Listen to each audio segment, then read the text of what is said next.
Sumit please रुक जाइए, मैं मर। अभी मेरी बात मुंह में ही थी कि मैं एकदम बेहोश होती उसकी बाहों में झूल गई। वही सुमित एकदम रुका था। उसे एहसास हुआ था कि वो जरूरत से ज्यादा खतरनाक हो रहा था। धीरे से मुझे अपनी बाहों में भरा। दिव्या, मुझे प्यार से पुकारा, लेकिन मैं बेहोश थी और सुमित घबराकर मुझे अपनी बाहों में भरता बेड पर ले आया। मेरा सर तकिए पर रखता वो मेरा चेहरा थपथपाने लगा। डर से बालों में हाथ फेरते हुए उसे अपनी गलती का एहसास हो रहा था। मुझे अभी दिव्या के साथ ये रिश्ता शुरू नहीं करना चाहिए था। ना मैं अभी तैयार था, ना दिव्या के अंदर इतनी ताकत थी कि वो मुझे सहन कर पाती। डॉक्टर के मना करने के बाद भी वो मेरे साथ अपना रिश्ता जोड़ चुका था, लेकिन कुछ ही देर में अपनी नाजुक बीवी को बेहोश भी कर चुका था। अभी उसका कोर्स अधूरा था, वो मेडिसिन ले रहा था। इसी बीच उसे मेरे पास जाने का रिस्क नहीं लेना चाहिए था। उसे बार बार अपनी गलती का एहसास हो रहा था, पर अब क्या फायदा। दिव्या, मेरी जान, प्लीज आंखें खोलिए, मुझे परेशान मत करिए। वो बेड ग्राउंड से टेक लगाते मुझे अपनी बाहों में भर गया, मेरा माथा चूमा और अपने सीने से लगा लिया।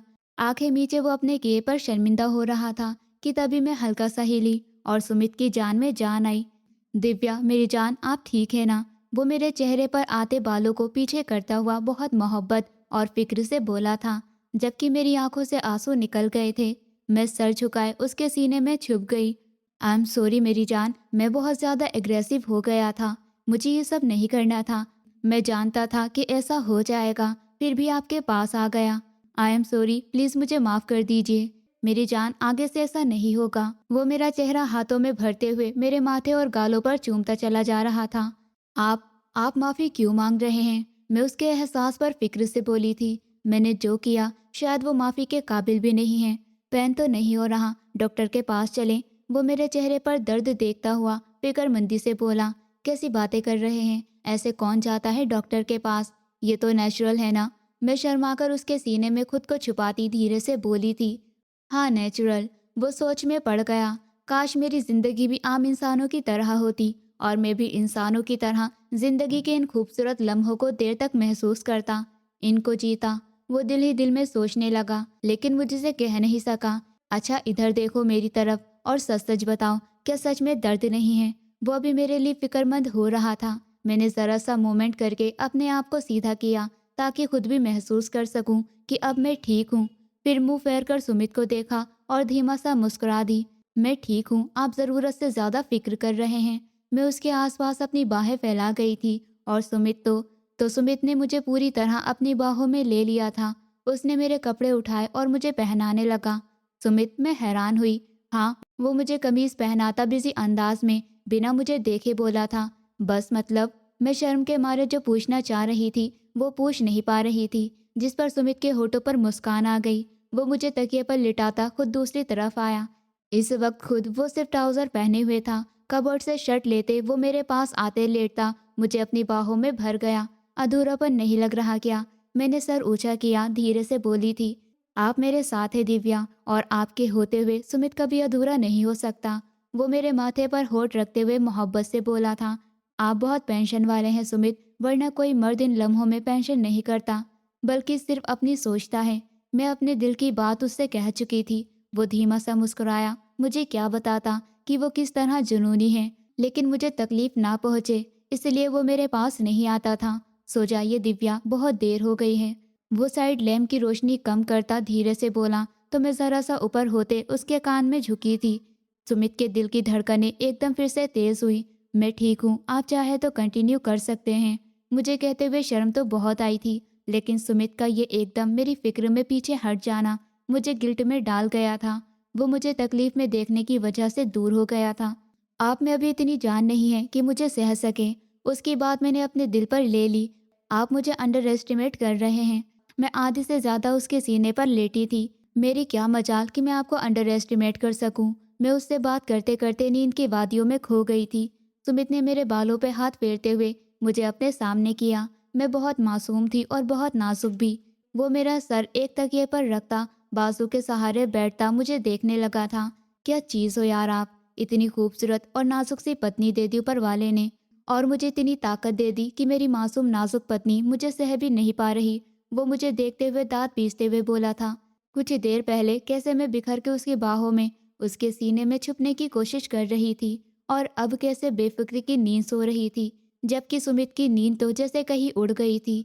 वो मुझे कंफर्टर उड़ाता बालकनी की तरफ आया था। ठंडी ताज़ा हवा ने उसे छुआ तो वो अपनी आंखें मीच गया। वो जानता था कि शादी के बाद बाकी कामों के साथ ही फिजिकल रिलेशन भी हर इंसान की ज़रूरत बन जाता है, पर उसे समझ नहीं आ रही थी। आज पहली बार वो फीलिंग्स में बहकर पत्नी की ख्वाहिश मानता उसके पास आया था, जो मैं बर्दाश्त तो नहीं कर पाई थी, पर उसकी ख्वाहिश ज़रूरी थी। आज तो किसी तरह उसने मुझे बहला फुसला के सुला दिया। कल क्या करेगा? आने वाली रातों में वो मुझे कैसे खुद से दूर कर सकेगा? हे ऊपर वाले, मेरी मदद कर। मैं उसे तकलीफ नहीं देना चाहता। तू जानता है सब कुछ। जानता है मैं बेबस हूँ। मैं उसे कैसे तकलीफ दूँ जो मेरी जिंदगी का हिस्सा बन चुकी है। दिव्या से प्यार नहीं, बहुत गहरा प्यार हो गया है मुझे। हे ऊपर वाले, मदद कर। वो बहुत दुखी था और दुखी दिल से प्रार्थना मांग रहा था, और ऊपर वाला तो हर दिल की सुनने वाला है, बस मांगना आना चाहिए। सुबह काजल की आँख किसी के छूने से खुली। हिलकर आंखें खोली तो पास में ही रोहन उस पर झुका हुआ उसकी गर्दन पर प्यार छोड़ रहा था। रोहन, क्या कर रहे हो? दूर हटो। उसका सांस बंद होने वाला था। नहीं, मुझे दूर नहीं होना। मैं कब से वेट कर रहा हूँ। तुम जागो तो तुम्हारे साथ प्यार करूँ। वो बच्चों की तरह जिद्दी सा होता उसके गाल पर चूमने लगा था। क्या कह रहे हो? कब सोई मैं? 2 घंटे पहले ही। और अब फिर मुझे जगा दिया। तुम्हारा दिल नहीं भरा है? वो परेशान होते हुए बोली। कैसे भरेगा? सुहाग रात भी तो नहीं मनाई। इतना तरसा के रखा हुआ है। अब एक रात में सारी प्यास मिट जाएगी क्या? वो नाराजगी से बोला। रोहन, पूरी जिंदगी पड़ी है, आगे बहुत सी रातें आएंगी। प्लीज, रात को तुमने मुझे बहुत जगाया है, अभी मुझे सोने दो प्लीज। वो उसे धीरे से कहते कंफर्ट मुंह पर ओढ़ गई थी, लेकिन रोहन के हाथ अंदर घुसते उसके पेट पर हाथ फेरते हुए उसे गुदगुदी की तो वो खिलखिलाकर हंसने लगी। प्लीज मत करो ना रोहन, वो उसका हाथ पकड़ते हुए बोली। मेरी नींद खराब करके तुम आराम से कैसे सो सकती हो? वो उसके ऊपर होता उसे अच्छी खासी गुदगुदी करता हुआ उसकी जान निकाल रहा था। अच्छा अच्छा, प्लीज रुक जाओ और नहीं। आखिरकार काजल हार मान गई थी, तो रोहन ने भी मुस्कुराते हुए उसे देखा, जिसका हंस हंस के बुरा हाल हो गया था और आंखों से पानी बहने लगा था। वो झुकते हुए उसकी दोनों आंखों को बारी बारी अपने होठों से चूम रहा था। काजल की रूह में सुकून उतरा। रोहन, एक बात हमेशा याद रखना, कभी भी मेरे अलावा किसी और लड़के के बारे में सोचा तो मैं तुम्हारी जान अपने हाथों से ले लूंगी। वो उसके गले में बाहें डालकर प्यार से बोली थी। इतनी खूबसूरत और होठ पत्नी के होते हुए कहीं और मुंह मारूं, क्या मेरी मत मारी गई है? वो उसके गाल से गर्दन पर पहुंचा। काजल ने एक मुक्का उसके पेट में मारा, जो था तो हल्का सा। रोहन को कुछ हुआ नहीं, लेकिन ड्रामा जरूर किया। क्या हो गया? हाथ धीरे रखा करो, मार दो की क्या जान से? अभी तो सिर्फ एक बार सुहागरात मनाई है, अभी ही मार देना चाहती हो? वो नाराजगी से बोला। ज्यादा ओवर एक्टिंग मत करो, मुझे सोने दो। वो फिर से करवट बदलते हुए बोली, पर इस बार रोहन से रोका नहीं गया और झट से उसके कंफर्ट में घुसता उसको हर पर्दे से आज़ाद करने लगा। रोहन, वो बड़बड़ाई थी कि रोहन ने उसके होठों पर अपने होठ रखकर उसका मुंह बंद कर दिया और अपने हाथों से उस पर पूरी तरह हरकतें बढ़ाता चला गया। खुद तो बहक ही चुका था, अपने साथ काजल को भी बहकाता जा रहा था। काजल, जान चाहे कुछ भी हो जाए, मैं तुम्हारी हर बात मानूंगा। बस मुझे अपने आप से दूर मत करना, वरना ना जाने मैं क्या करूं। वो गहरी सांस भरता उसके कान को चूमता हुआ बोला। तो काजल बातों पर उस पर और ज्यादा प्यार निछावर करने लगी। वो भी तो यही चाहती थी कि वो बस उसी का रहे, और उसकी मोहब्बत की वजह से समझती थी कि वो उससे दूर नहीं होगा। पर शादी के बाद पति पत्नी एक दूसरे के पास आते हैं, ये बात उसे अब समझ आई थी। अगर वो अब भी रोहन को उसका हक न देती तो शायद वो बहक जाता। कॉल लगातार आ रही थी। वो कॉल की आवाज़ सुनती फौरन बाथरूम से निकली थी। मोबाइल पर आती कॉल ने उसे परेशान किया था। बाहर आई तो आरव कॉलिंग देखकर वो कॉल रिसीव करने लगी कि कॉल बंद हो गई। अभी वो दोबारा कॉल करने का सोच ही रही थी कि आरव की कॉल फिर से आने लगी। जी हेलो, वो फ़ौरन रिसीव कर गई। हेलो, कहाँ थी? कब से कॉल कर रहा था, फ़ोन वक्त पर क्यों नहीं उठाती? वो न जाने क्यों बहुत गुस्से में लग रहा था। आरव, मैं वो, मुझे एक्सक्यूज़ मत दिया करो, मेरी कॉल फ़ौरन उठाया करो। वो जो जलते हुए उसकी बात काटता हुआ बोला था। वो चुप हो गई थी। आज शाम मम्मी और डैडी तुमसे ऑनलाइन बात करना चाहते हैं। अब की बार उसका लहजा धीमा हुआ। जी, उसकी आवाज़ धीमी सी थी। वीडियो कॉल होगी तो माथा मसलते हुए और बता रहा था। जी। वो भी हर चीज़ का जवाब जी में ही दे रही थी, जो अब आरव को बहुत बुरा लग रहा था। जी जी के अलावा भी कुछ बोल दो, वो छेड़ते हुए बोला था। जी अच्छा, मैं उनसे बात कर लूंगी, आप वक्त बता देना। वो फौरन बोली तो आरव को अपने सख्त रवैये का एहसास हुआ। गहरा सांस भरते हुए गिलास में पानी डालते मुंह से लगाया। कैसी हो, वो सवाल जो सबसे पहले पूछना चाहिए था अब पूछ रहा था। जी ठीक हूँ, आप कैसे हैं? सुहानी ने भी फौरन पूछा। डर रही हो? वो सुहानी का अंदाज समझ गया था। नहीं नहीं तो वो मैं, उसे समझ ही नहीं आया कि वो क्या बात करे। क्या हुआ, बोलो सुहानी। वो बहुत धीरे और प्यार भरे लहजे में बोला। वो मेरी असाइनमेंट, वो मुझे कल सबमिट करनी है। अगर आप परमिशन दे तो मैं असाइनमेंट बना लूँ। हाँ बना लो, मैं वेट करता हूँ। 10 मिनट बाद कॉल करता हूँ। और शर्मिंदा होते हुए कॉल कट गया। सुहानी ने गहरा सांस भरते हुए मोबाइल एक तरफ रखा और असाइनमेंट बनाने लगी। ठीक 10 मिनट बाद उसकी कॉल आनी थी, पर 20 मिनट गुजर गए, कॉल नहीं आई। वो काफ़ी देर तक इंतज़ार करती रही। आधा घंटा हो गया इंतज़ार करते, तो उसने खुद ही आरव को कॉल कर ली। आरव ने कॉल पिक नहीं की। एक बार, दो बार, पूरे 5 बार कॉल करने पर भी कॉल रिसीव नहीं हुई। तो अब सुहानी को गुस्सा आने लगा। मुझ पर लागू है कि मैं पहली बार में फ़ोन रिसीव करूं, और खुद को देखा है जो अभी तक कॉल नहीं की बल्कि न रिसीव कर रहे हैं। मर्द इतने सेल्फिश क्यों होते हैं? बस उन्हें खुद से प्यार है, दूसरे की फीलिंग्स की कोई परवाह नहीं है। वो बड़बड़ाते हुए उठी और किचन की तरफ चल दी। साथ नज़र मोबाइल पर भी थी कि शायद अभी कॉल आ जाए। जब 1 घंटा और ऊपर हो गया तो सुहानी के दिल को कुछ होने लगा। वो फिर से कॉल मिलाती अब अपने होठों को काट रही थी। दूसरी कॉल पर कॉल रिसीव हो गई। आरव कहाँ हैं आप? मैं कब से वेट कर रही हूँ आपका। वो एकदम फिक्रमंदी से पूछने लगी तो सामने आरव इतनी तकलीफ के बाद भी मुस्कुरा रहा था। अच्छा, तुम्हें मेरी फिक्र होती है? ऐसी बातें क्यों कर रहे हैं? आपकी फिक्र नहीं करूंगी तो किसकी करूंगी? आप वीडियो कॉल पर आइए। न जाने क्यों सुहानी के दिल को जैसे कुछ हो रहा था। उसे आरव की आवाज़ कुछ ठीक नहीं लग रही थी। वीडियो कॉल पर क्यों? वो थोड़ा सा उलझा था। बस मुझे आपको देखना है। वो जिद्दी हुई और आरव वीडियो कॉल पर नहीं आना चाहता था, लेकिन वो भी नहीं मानी और आरव को वीडियो कॉल पर आना पड़ा। उसके माथे पर बैंडेज लगी देखकर सुहानी को लगा उसका दिल बंद हो जाएगा। गाड़ी के सामने बाइक आ गई। उससे बचाते बचाते, बस थोड़ी चोट, ये थोड़ी चोट है, मुझे आपको पूरा देखना है आरव, अभी इसी वक्त। वो नम लहजे में बोली। मैं ठीक हूँ यार, क्यों परेशान हो रही हो? वो माथा मसल गया। मुझे दिखाइए खुद को भी। वो ऑर्डर चला रही थी और आरव को दिल में गुदगुदी हो रही थी। सच में मुझे देखना चाहती हो? मोबाइल के पास होता हुआ बोलता मुस्कुरा दिया, जिस पर वो ब्लश करते हुए उसे घूरने लगी। मैंने क्या कहा आपसे? सामने आइए, मुझे सर से पैर तक आपको देखना है, और कहीं चोट तो नहीं आई? वो परेशान लग रही थी। ठीक है, ये लो देख लो। वो मोबाइल के कैमरे से खुद को पूरी तरह दिखाता उसकी तसल्ली करवा रहा था। तो सुहानी ने सुकून का सांस लिया।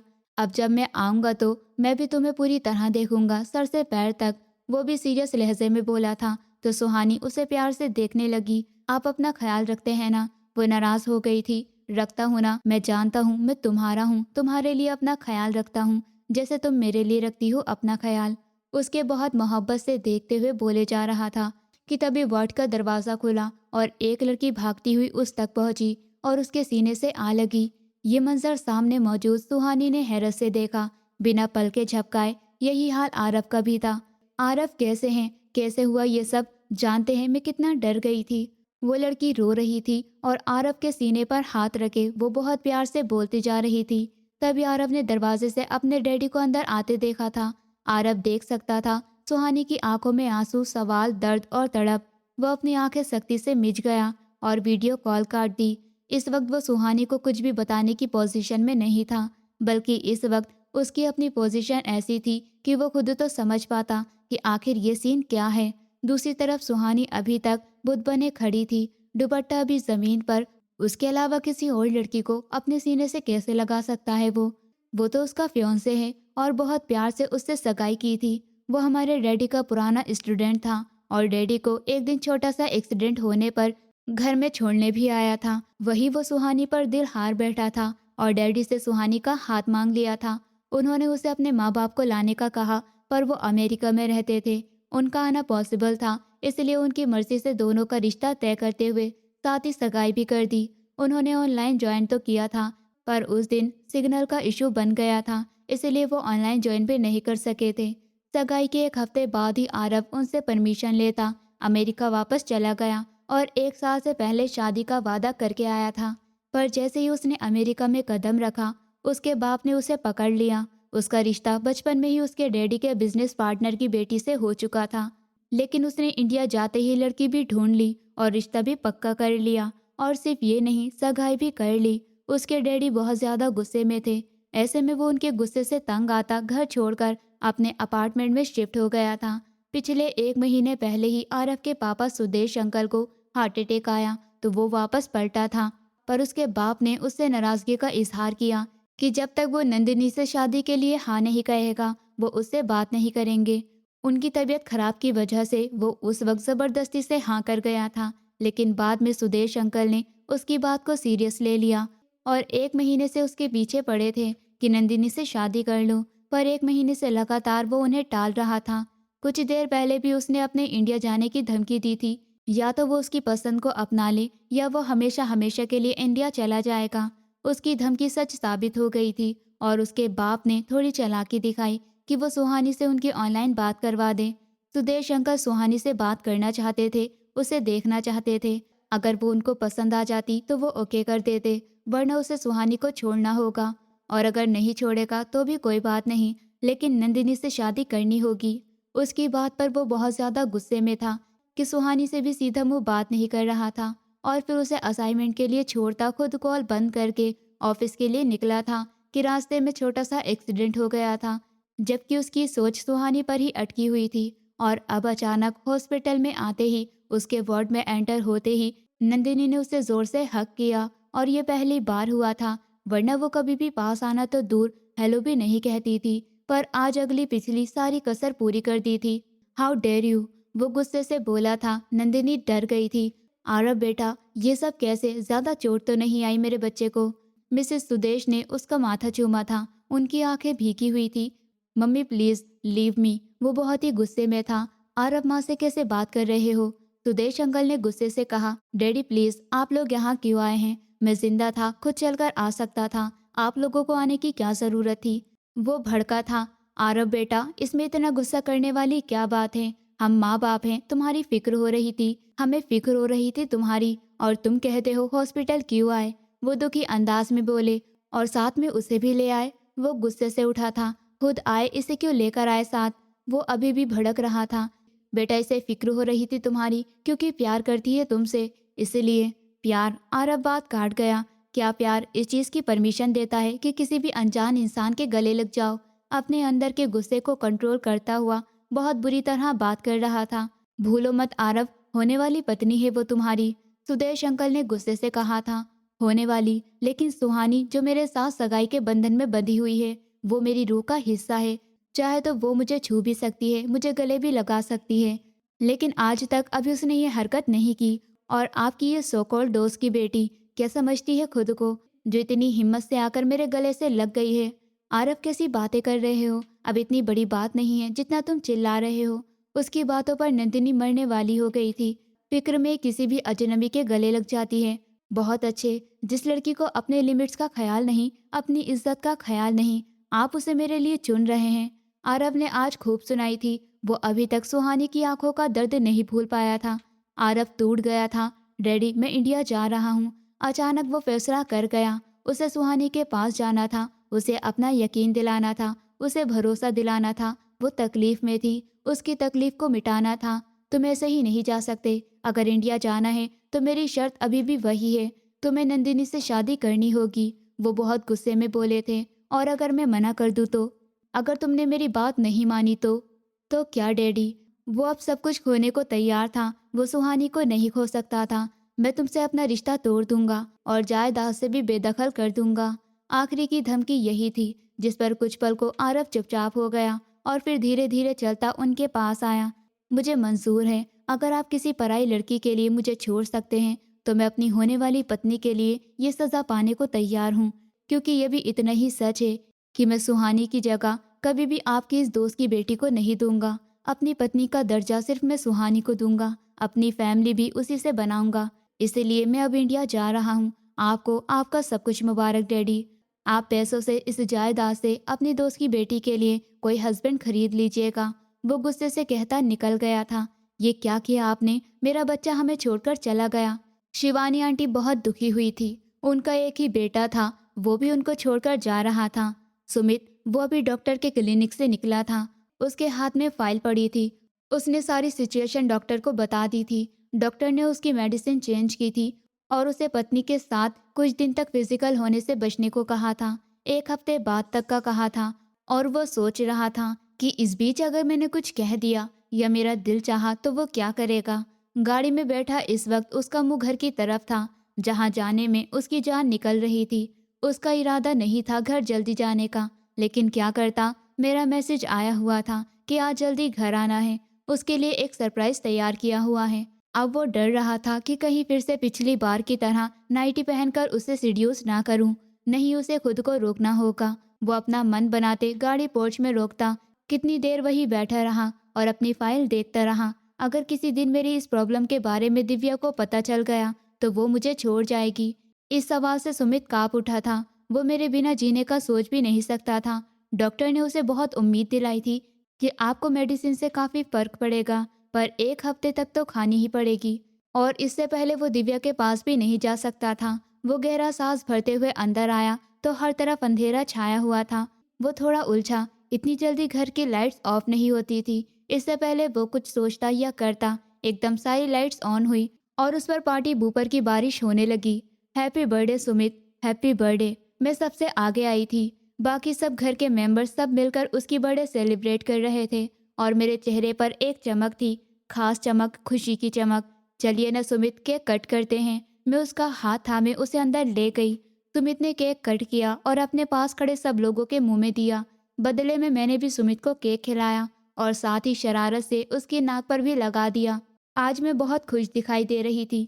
सुमित को अपना बर्थडे याद नहीं था, लेकिन मैंने याद रखा था। मेरे घर वाले भी मौजूद थे। सबके साथ अच्छी गैदरिंग हो गई। इस सब के बीच वो भूल गया था कि उसके हाथ में कोई फाइल थी। सबके जाने के बाद जब मैं नौकर के साथ सब कुछ समेट रही थी तो मुझे सुमित की फाइल मिली। अरे, ये तो यही छोड़ गए। चलो मैं ले जाऊंगी, ज़रूरी होगी। सुनो, ये टेबल साफ कर दो। मैं नौकर से कहते हुए फाइल लेकर अपने कमरे की तरफ बढ़ गई, पर दरवाजे पर पहुंचते ही मैं एकदम हैरान रह गई। वो किसी अस्पताल की रिपोर्ट थी, सुमित नाम से।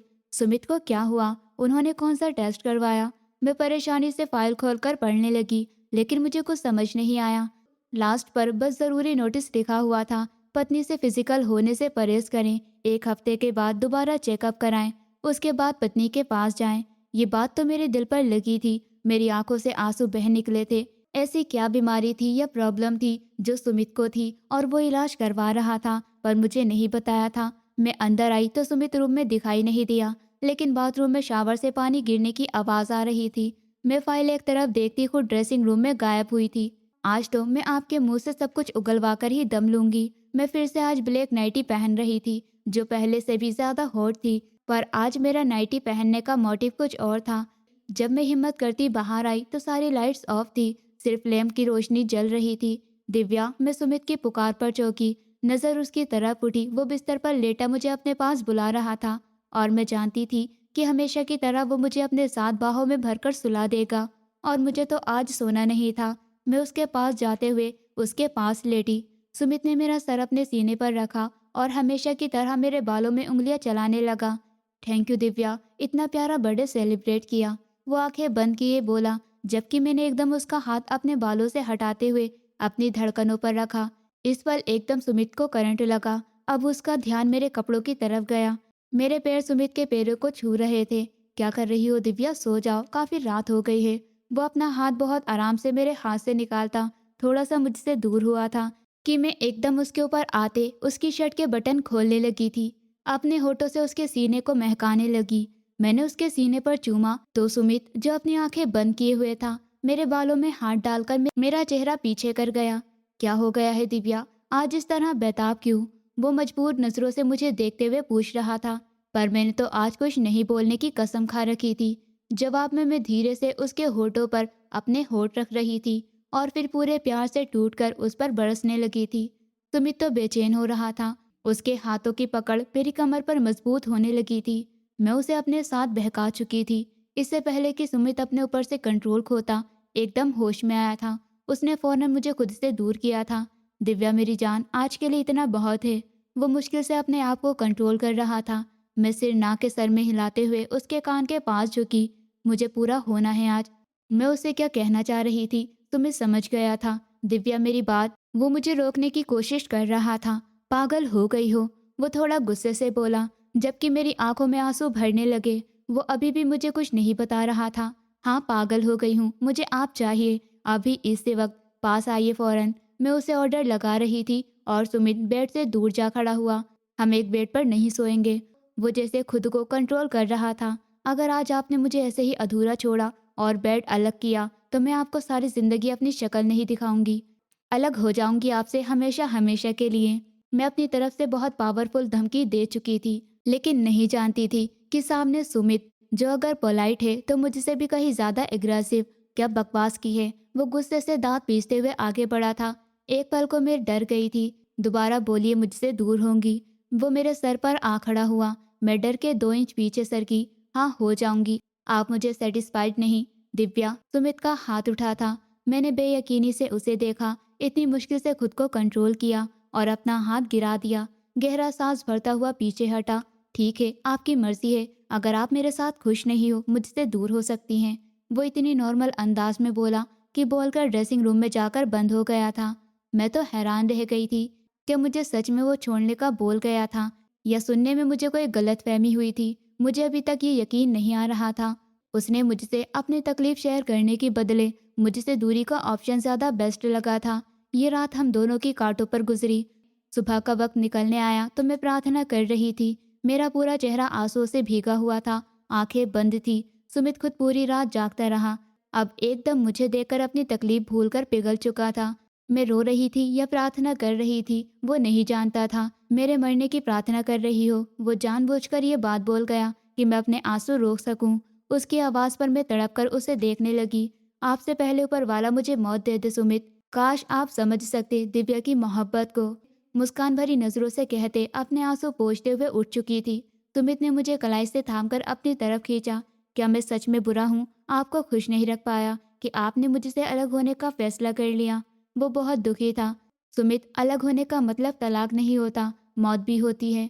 मैं अपनी रात की कही हुई बात की सफाई अब दे रही थी। पागल हो गई हो, खबरदार दोबारा मरने का सोचा भी तो। वो मुझे प्यार से अपनी बाहों में भर गया। मैं आपसे पहले इस दुनिया से चला जाऊंगा, नहीं रह सकता यार आपके बिना। ये मोहब्बत है या नहीं समझ ही नहीं पा रहा, पर दिव्या से मोहब्बत तो कर बैठा हूं ना। वो प्यार से मेरे होठों पर अपने होठ रखता हुआ प्यार से बोला था, अगर मोहब्बत करते हो तो मुझे कुछ बताते नहीं, तो मुझे कुछ क्यों नहीं बताते? आपको क्या प्रॉब्लम है, आप मुझे बताइए अभी। मैं भी जिद्दी हुई थी। क्या मतलब? वो चौंका था कि अगले ही पल मैं कबर्ड की तरफ बढ़ी। वो फाइल निकाल कर लाकर उसके सामने रख गई। मुझे इन रिपोर्ट्स का मतलब समझाइए, और ये जो ज़रूरी नोटिस लिखा है इसका भी। मैं बिल्कुल जिद पर आ चुकी थी, जबकि सुमित का चेहरा धुआं धुआं होता दिखाई दे रहा था। आज दूसरा दिन था। सुहानी आरब के ट्रॉमे से बाहर नहीं आई थी। उसने खाना पीना, हंसना बोलना सब छोड़ दिया था। यही वजह थी कि उसे बहुत तेज बुखार ने आ घेरा था। वो बेड पर उल्टे मुंह पड़ी हुई थी। उसके दिल में बस वही मंजर जैसे चिपक गया था। वो चाहकर भी उस मंजर को अपनी आंखों से दूर नहीं कर पा रही थी। प्यार से चाहा था उस इंसान को, और अब वही एक इंसान छोड़ रहा था। वो तड़पती ना तो और क्या करती। रो रो कर उसकी आंखें सूज गई थी। जो कोई पूछता किसी से कुछ नहीं कहती थी, न बताती थी। माँ बाप भी पूछ पूछ कर हार बैठे थे, पर उसकी खामोशी नहीं टूटी थी। अचानक कमरे का दरवाज़ा खुला। सुहानी ने ध्यान नहीं दिया और फिर दरवाज़ा लॉक होने की आवाज़ आई। सुहानी का दिमाग थोड़ा जागा। कौन आ सकता है जिसने आते ही दरवाज़ा लॉक किया? उसका दिमाग अभी यही सोच रहा था, तभी उसके कंफर्ट में कोई घुसा था। सुहानी का दिमाग अब भग से उड़ा। ऐसा कौन भला? उसे अचानक डर लगने लगा था। वो एकदम पलटी। इससे पहले कि वो चिल्लाती, आरव ने उसके मुंह पर हाथ रखकर उसे चिल्लाने से रोका था। वो अपने सामने आरव को देखकर उस पर जैसे हैरानी छा गई थी। उसे लगा अब उसका वहम है। वो भला अमेरिका से कैसे आ सकता है? कल ही तो उसकी बात हुई थी और अभी वो वापस आया था। वो उसके पास था, लेकिन वो ये नहीं जानती थी कि इंडिया की पहली फ्लाइट से उसके पास आया था। अपना सब कुछ उस पर वार कर। ऐसे क्या देख रही हो? ज्यादा ही हैंडसम हो गया हूँ? वो एक हाथ से बात सेट करके पूछ रहा था। सुहानी को भी अपना वहम लग रहा था। धीरे से उसके गाल को छूकर यकीन करना चाहा, पर वो वहम नहीं सच था। सुहानी को एकदम वो कल वाला मंजर फिर से याद आ गया। उसने आरव को जोर से पीछे झटका। अगर वो होश में ना होता तो वो बिस्तर से नीचे गिर जाता। इससे पहले सुहानी उठकर दूर जाती, आरव ने उसे खींचकर अपने करीब कर लिया था। कहाँ जा रही हो? वही गुस्से भरा अंदाज, लेकिन आज सुहानी उसके गुस्से से बिल्कुल नहीं डरी थी। क्यों आए हैं मेरे पास? जाइए उसी के पास जिसे गले लगाया था। वो उसे पुश करती हुई आंसू बहाने लगी। जो इस दिल की मालिक है उसी को सीने से लगाऊंगा ना मेरी जान। इतना कहता वो सुहानी को पहली बारी बहुत सख्ती से अपने सीने से लगा लिया। सुहानी ने दूर होना चाहा, लेकिन वो उसकी पकड़ से नहीं निकल पाई, जबकि आरव ने उसे सीने से लगाते हुए फीलिंग्स का बहाव महसूस कर रहा था। जो मेरी जिंदगी का हिस्सा है उसे ही गले से लगाऊंगा ना। वो उसे खींचकर अपनी गोद में बिठा गया था। मैं कुछ नहीं हूँ आपकी, छोड़िए मुझे। उसने खुद को छुड़वाने की नाकाम कोशिश की थी, पर उसकी पकड़ से खुद को छुड़वाना क्या आसान था। पैनिक मत हो सुहानी। वो उसे लगातार हिलाता और खुद से छुड़ाते देखकर थोड़ा गुस्से से बोला, तो वो नाराजगी से उसे देखने लगी। अब ऐसे देखोगी तो फिर मैं कोई गलती कर दूंगा। वो उसके बुखार से तपते लाल गालों को देखने लगा था और नजर सीधे उसके होठों पर जा ठहरी। दिल ने बहुत उकसाया कि उस पर अपना प्यार निछावर कर दे, पर उस वक्त वो काफी नाराज लग रही थी। बात भी नाराजगी वाली थी। अगर वो उसकी जगह होता और सुहानी किसी के सीने से लगी होती तो शायद वो उसे जान से मार देता। भला भला उसका सुहानी का कोई इन्वॉल्वमेंट न होता। मर्द ऐसा ही है, इज्जत के लिए जान दे भी देता है और ले भी लेता है, लेकिन औरत को हमेशा कहा जाता है सब्र करो। इधर देखो मेरी तरफ। वो अपना सर गिराते उसके सीने पर रख दी तो आरव के दिल को सुकून मिला। नाराज हो जाओ ना प्लीज, ऐसे इतनी जल्दी मत मानो, वरना मैं सारी जिंदगी गिल्ट रहूंगा। वो उसका कमर पर अपने बाजू बांधे धीमे धीमे बोला, तो वो सर उठाते उसे देखने लगी। इस सीने पर सिर्फ मेरा हक है आरव, फिर कैसे वो यहाँ? रोती आवाज में पूछते हुए वो पलके झुका गई, जिन पर आरव ने बारी बारी होठ रखे उसके आंसू चूमे थे, जिस पर वो सिसकी भर गई। सारे हक सिर्फ मेरी सुहानी जान के हैं और किसी के नहीं। और मैंने उसे बहुत सख्ती से कहा, मैंने कहा मेरी सुहानी आज तक मेरे पास नहीं आई, तुम कौन होती हो मेरे गले पड़ने वाली?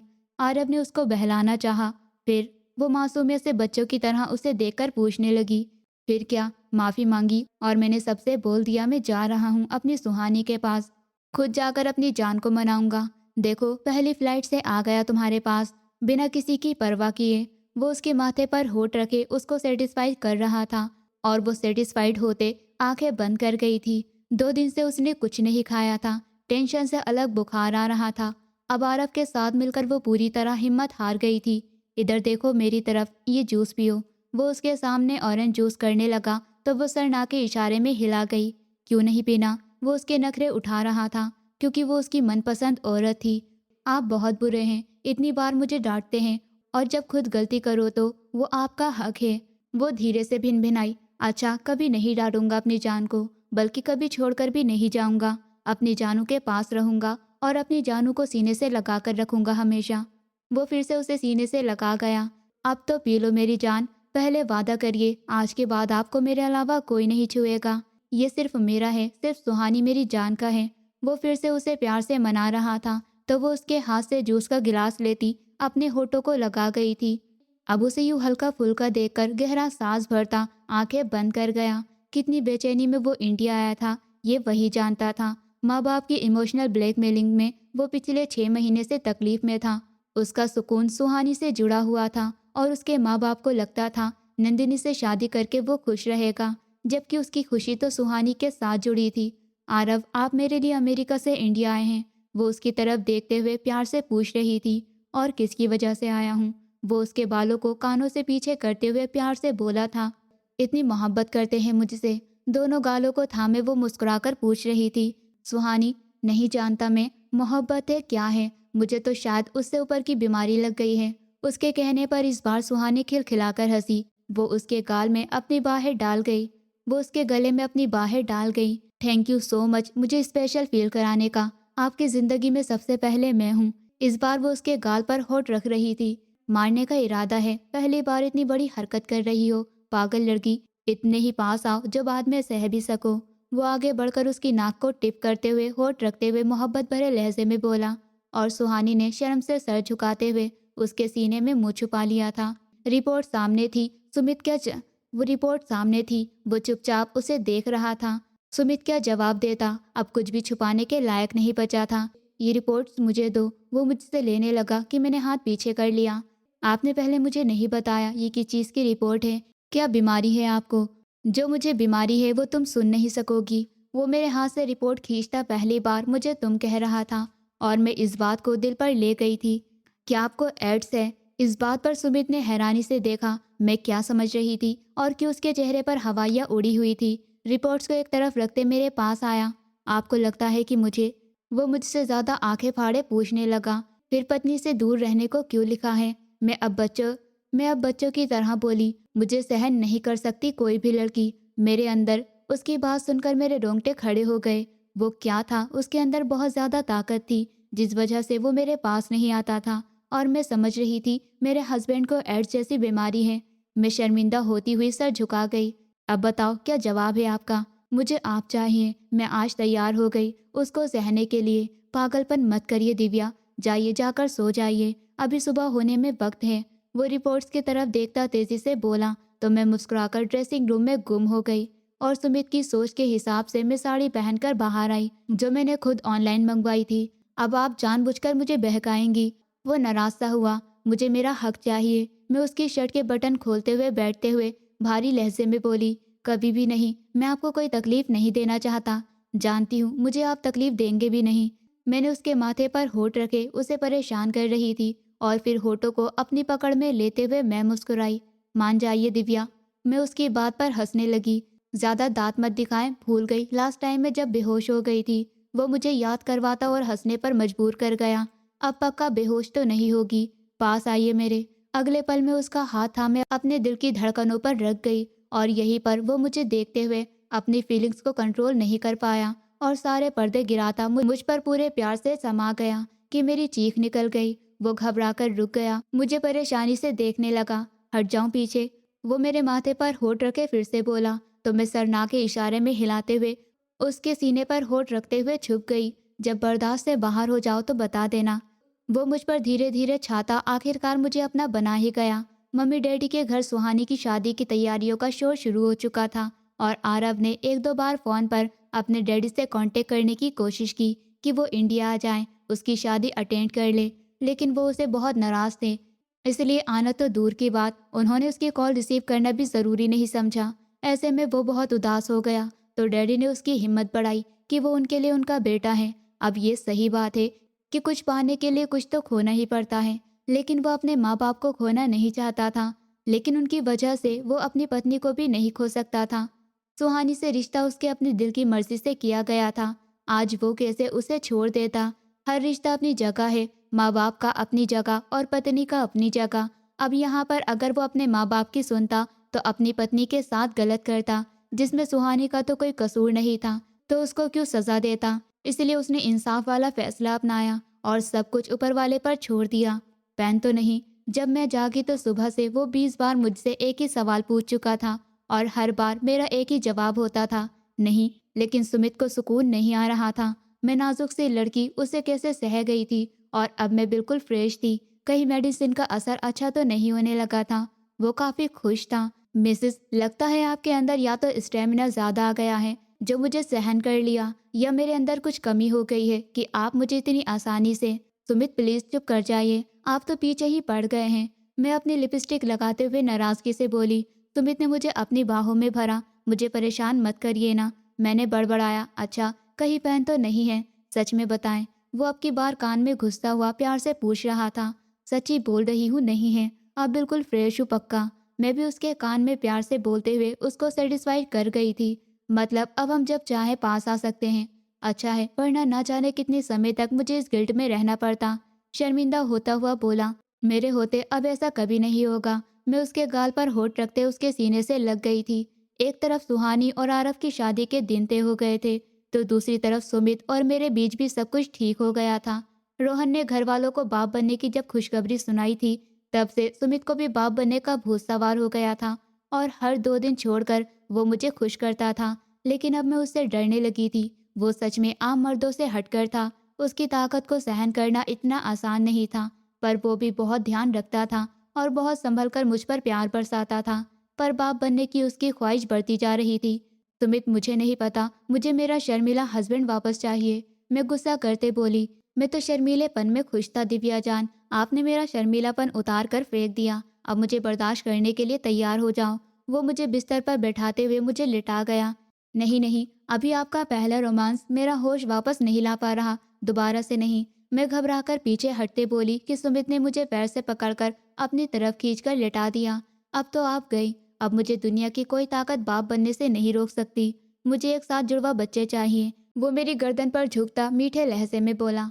बारात वाले दिन सभी शादी हॉल में पहुंच चुके थे। आराम से मिसिस क्या हो गया है? मैं जो हील्स पहनकर चल रही थी बुरी तरह लड़खड़ाई थी। मना किया था हील्स मत पहनिए, लेकिन आप भी किसी की नहीं सुनती। अगर अभी गिर जाती तो? मुझसे नाराजगी से कहा। तो आप क्या मुझे गिरने देते? आपके होते हुए मैं गिर सकती हूँ। मैं इतराकर बोली। जरूरी नहीं सुमित हमेशा आपके साथ रहे। उसकी बात पर मेरी आंखें फट गई थी। आप ऐसा क्यों कह रहे हैं? आप हमेशा मेरे साथ रहेंगे। दोबारा भूलकर भी ये बात अपनी जुबान से मत निकालना, नहीं तो मैं आपसे हमेशा के लिए नाराज हो जाऊंगी। मैं रोते हुए लहजे में बोली। उसके सीने से लग गई थी। अच्छा बाबा नहीं करता, अब ध्यान रखिए प्लीज। मेरे कुछ ही दिन ऊपर हुए थे और मैं चेकअप करवाने के बजाय बहन की शादी की तैयारी में बिजी थी। शादी से फ्री होकर एक ही बार में डॉक्टर के पास जाकर चेकअप करवाने का इरादा रखती थी, पर अभी मैं फिलहाल एंजॉय करने का इरादा रखती थी, तभी तो डॉक्टर के पास नहीं जा रही थी। सुमित मेरी केयर कर रहा था। उसे फील हो रहा था कि मैं एक्सपेक्ट कर रही हूँ। बिल्कुल विदाई के वक्त से कुछ देर पहले ही शिवानी आंटी और सुदेश अंकल अचानक से वहां पहुंचे। माँ बाप को देखकर आरव की अधूरी ख्वाहिश भी पूरी हो गई। सुदेश अंकल ने आगे बढ़कर अपने बेटे को अपने सीने से लगाया। औलाद तो अपनी बात मनवा ही लेती है, लेकिन माँ बाप औलाद के बिना नहीं रह सकते। शादी की बहुत बहुत बधाई हो बेटा। आखिरकार माँ बाप अपने बेटे के आगे हार मान गए। आरव के माँ बाप ने सुहानी से अपने रवैये की माफी मांगी, जिस पर सुहानी खुद भी शर्मिंदा हो गई। ऊपर वाले से यही प्रार्थना है कि तुम दोनों हमेशा खुश रहो। शिवानी आंटी ने बेटे के माथे पर होठ रखते प्यार से कहा था। Thank you mummy, thank you so much. आपके आने से मेरी अधूरी ख्वाहिश पूरी हो गई। सब लोग बहुत खुश थे। हम दोनों ही इस वक्त हॉस्पिटल में थे और डॉक्टर ने मेरा चेकअप करने के बाद मुझे अपने सामने बिठाया हुआ था। मेरी रिपोर्ट्स चेक कर रही थी, जबकि मेरी सांसें अटकी हुई थी। मैं दिल ही दिल में प्रार्थना कर रही थी कि सब कुछ नॉर्मल हो। बधाई हो मिस्टर सुमित, आपकी वाइफ प्रेग्नेंट है। आखिरकार डॉक्टर ने मुस्कुराते हुए कहा तो हम दोनों की रुकी हुई सांसें ठीक हुई। दोनों ने खुशी से एक दूसरे को देखा। बट आपको बहुत बहुत केयर की ज़रूरत है। आपकी एज इतनी नहीं है कि आप 3 बच्चों को एक साथ कैरी कर सकें, इसलिए आपको प्रॉपर बेड रेस्ट और डाइट की ज़रूरत है। 3 बच्चे? मेरा पहला सवाल हैरत अंगेज में। जी 3 बच्चे? ऊपर वाले ने आपको 3 बच्चों का पेरेंट्स बनाया है। डॉक्टर की बात सुनकर सुमित ने फिक्र से मुझे देखा। चेहरा ऐसे बनाया जैसे कह रहा हो मेरी कोई गलती नहीं है। हम वापसी गाड़ी में आए। मैं मुंह बनाकर बैठी थी। यार मूड क्यों ऑफ कर रही हो? क्या बुरा लगा? नहीं, मैं सोच रही थी जिस हिसाब से आपने कोशिश की थी उस हिसाब से 20 बच्चे तो एक साथ आने चाहिए थे, लेकिन सिर्फ 3। मैं उससे परेशान करने के अंदाज में बोली थी तो वो जोर जोर से हंसने लगा। चलो कोई बात नहीं, एक बार फ्री हो जाओ, नेक्स्ट टाइम 20 बच्चे प्लान करेंगे। मैंने आगे से उसे हैरानी से देखा, जबकि दूसरी तरफ सुमित जोर जोर से हंसने लगा। दोस्तों उम्मीद करती हूँ आपको हमारी कहानी पसंद आई होगी। कहानी पसंद आई है तो वीडियो को लाइक करें, चैनल पर नए हैं तो चैनल को सब्सक्राइब करें और हाँ, नोटिफिकेशन बेल को ज़रूर दबाएं ताकि अगली अपडेट सबसे पहले आपको मिले।